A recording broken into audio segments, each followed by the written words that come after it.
Hi friends, welcome back to Moni's Spicy Kitchen. இன்னைக்கு நாம என்ன ரெசிபி பார்க்க போறோம் அப்படினா ராகி வச்சு ரொம்ப டேஸ்டியான அது மட்டும் இல்லைங்க ரொம்ப ஹெல்த்தியான ஒரு ஹல்வா ரெசிபி தான்.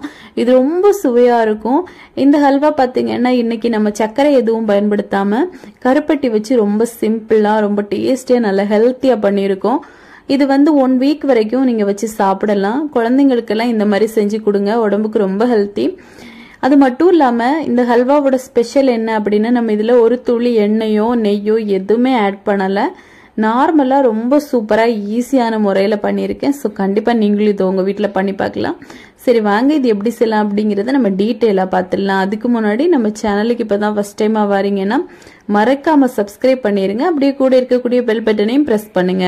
அப்பதான் நம்ம போடக்கூடிய நியூ வீடியோஸ் உங்களுக்கு நோட்டிபிகேஷனா வரும். மறக்காம லைக் பண்ணுங்க, ஷேர் பண்ணுங்க. இப்ப வாங்க வீடியோக்குள்ள போலாம்.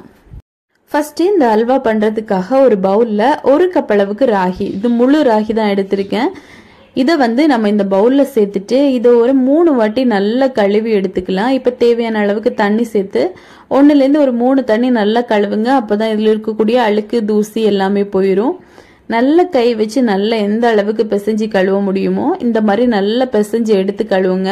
உங்களுக்கு பார்த்தாலே தெரியும் நம்ம தண்ணி மாத்தும் போது நல்ல கிளியரான தண்ணி கிடைக்கணும். அது வரைக்கும் நல்லா இந்த மாதிரி கழுவி மாத்தி எடுத்து வச்சிடணும். இப்ப இதுல தண்ணி சேர்த்து இத வந்து ஒரு 3 மணி நேரத்துக்கு நல்லா வந்து நம்ம ஊற வைக்கணும். இப்ப இது 3 மணி நேரத்துக்கு நல்லா ஊறிடட்டும். இப்ப பாருங்க ஒரு 3 மணி நேரம் ஆயிடுச்சு. நல்லா ராகி ஊறி வந்திருக்கு. இந்த மாதிரி ஊற வச்சு சேர்க்கும் போதுதான் இதுல பால் வந்து நம்மளுக்கு நிறைய கிடைக்கும். அதுக்காக இப்ப இதுல இருக்கக்கூடிய தண்ணியை வடிகட்டிட்டு இது அப்படியே ஒரு மிக்ஸி ஜார்ல சேருங்க. சேர்த்துட்டு தேவையான அளவுக்கு கொஞ்சமா தண்ணி சேர்த்து இதை நல்லா வந்து நம்ம அரைச்சி எடுக்க போறோம். ஒரு நிமிஷம் கிட்ட நல்லா அரைச்சி எடுங்க. இந்த மாதிரி நல்லா அரைப்பட்டு வரணும். அப்பதான் இதுல இருக்கக்கூடிய பால் எல்லாம் வெளியே வரும். இப்போ ஒரு பவுல்ல ஒரு அரைப்பு எடுத்து வச்சுட்டு அதுல வந்து நம்ம இந்த பாலை சேர்த்து நல்லா வந்து அரைச்சி எடுக்க போறோம்.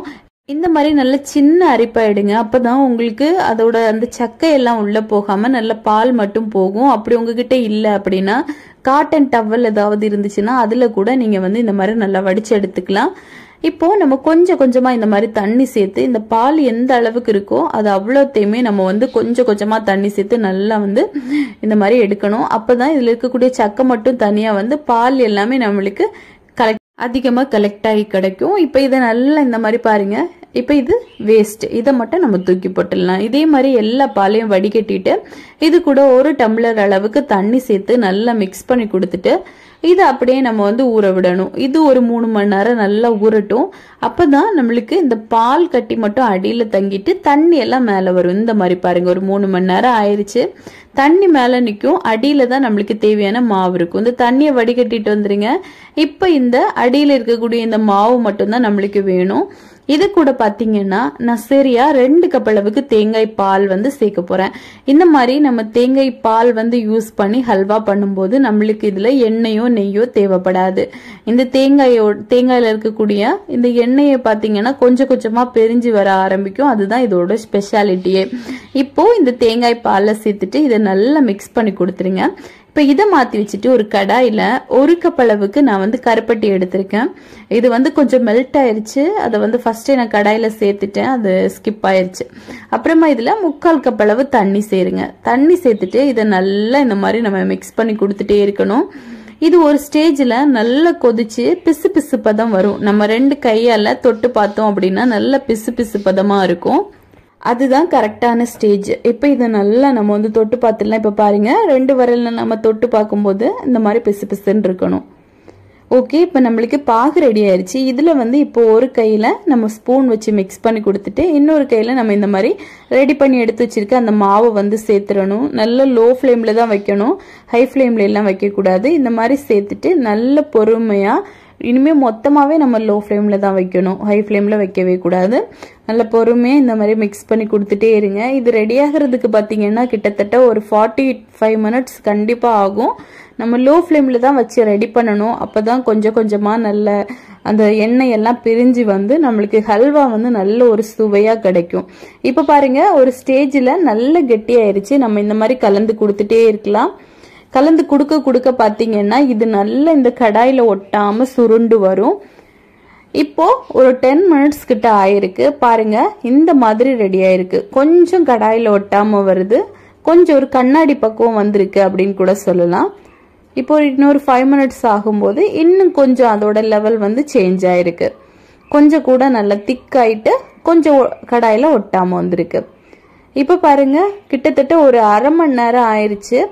நல்லா வந்து கொஞ்சம் சுருண்டு வர ஆரம்பிச்சிருச்சு. எண்ணெய் எல்லாம் பாத்தீங்கன்னா லேசா திரிய ஆரம்பிச்சிருச்சு.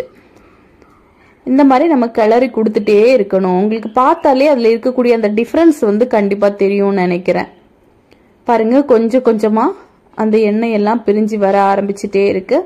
இப்ப பாத்தீங்கன்னா ஒரு 40 மினிட்ஸ் ஆயிருக்கு. இந்த டைம்ல இதுல 1 டீஸ்பூன் அளவுக்கு ஏலக்காய் பவுடரும் இது கூட கொஞ்சமா பூசணி விதை தான் நான் சேர்த்திருக்கேன், பம்கின் சீடு. நீங்க எந்த நட்ஸ் வேணா சேர்த்துக்கலாம். இந்த டைம்லயே நம்ம சேர்த்துட்டோம் அப்படின்னா இதுல இருக்கக்கூடிய அந்த எண்ணெயிலே இந்த சீடு எல்லாமே பாத்தீங்கன்னா நல்லா வறுபட ஆரம்பிக்கும். இப்ப பாத்தீங்கன்னா கரெக்டா ஒரு 45 நிமிஷம் ஆயிருக்கு. நம்மளுக்கு சூப்பரா எண்ணெய் எல்லாம் நல்லா பிரிஞ்சு இந்த அளவுக்கு ரெடி ஆகி வந்திருக்கு. நீங்க லேசா இந்த மாதிரி திருப்பி போட்டு பாத்தீங்கன்னா இந்த மாதிரி நல்ல நுர நுரையா வரணும். இதுதான் கரெக்டான பக்குவம் அப்படிங்கிறது உங்களுக்கு பார்த்தாலே தெரியும்னு நினைக்கிறேன். இந்த அளவுக்கு வரணும் நம்ம ஹல்வா, அப்பதான் நல்ல டேஸ்டியா இருக்கும். ராகி மாவுல பண்ணது அப்படிங்கறத யாராலையுமே கண்டுபிடிக்க முடியாது. இப்ப நம்மளுக்கு ஹல்வா ரெடி ஆயிடுச்சு. இது அப்படியே ஒரு எண்ணெய் தடவன ட்ரேல வந்து நான் மாத்திருவேன். பாருங்க இந்த மாதிரி இது அப்படியே மாத்திட்டு ஒரு 1 மணி நேரத்துக்கு ஃப்ரீயா விட்டுருங்க. 1 மணி நேரம் கழிச்சு பாத்தீங்க அப்படின்னா இது நல்லா செட் ஆயிருக்கும். இப்ப இது அப்படியே ஆறட்டும். இப்ப பாருங்க ஒரு 1 மணி நேரம் ஆயிடுச்சு, நல்லா செட் ஆயிருக்கு. இப்ப இது அப்படியே ஒரு பிளேட்ல மாத்தி நம்ம தேவையான ஷேப்புக்கு வந்து கட் பண்ணி எடுத்துக்கலாம். நீங்க இந்த மாதிரி கவுத்து போட்டு தட்டினீங்க அப்படின்னா சூப்பரா இலகி வந்துடும். இப்போ உங்களுக்கு எந்த ஷேப்புக்கு வேணுமோ நீங்க அந்த ஷேப்ல கட் பண்ணி எடுத்துக்கலாம். இது வந்து கட் பண்றதும் பாத்தீங்கன்னா நல்ல ஈஸியா இருக்கும். பாருங்க எவ்வளவு ஸ்மூத்தா சூப்பரா வந்திருக்குன்னு. நீங்க இந்த ஹல்வாவை உடனே கூட சாப்பிடலாம், இல்ல அப்படின்னா இந்த மாதிரி டைம் கொடுத்து நல்லா செட் ஆனதுக்கு அப்புறம் எடுத்து சாப்பிடலாம்.